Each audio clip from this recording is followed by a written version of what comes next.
Thank you, Mr. Speaker. I would like to address the false argument that's been made by a number of people tonight that this budget and other budgets have caused local property tax increases. Now, here's why that argument is fallacious and not true. The reason is that every single school district is getting an increase, and their budgets are already done. They've already been resolved, they've been closed, and they balance. They balance with local tax dollars and not with the amount that are in these spreadsheets because they don't even know what they are yet. So imagine, instead of being apologetic about the money that is being delivered, why don't we be enthusiastic about $257,096,474 going to 500 school districts that have already balanced their budget. This is more in all the basic education line items.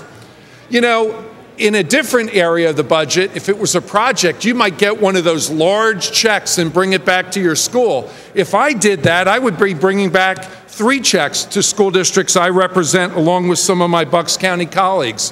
One would be for $500,000, one would be for about $1.5 million, and another would be for $1.1 million.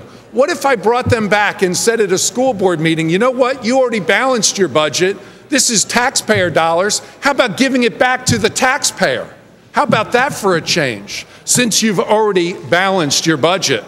And by the way, if the Philadelphia delegation did that, they would need the entire delegation to carry the weight of that $30.571 million check. The Allegheny delegation, why you guys, about 15 of you, could take back 3 checks each, ranging from $100,000 to $1 million, because there would be 43 of them.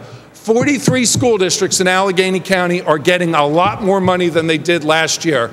Mr. Speaker, I suggest that we stop being apologetic about what we can't do and start being pleased about what we have done. Look, I know we all want to do more, but there are limited resources, and this budget delivers $257 million more than last year, and that's a lot of money in any system. Thank you. I urge approval of this bill.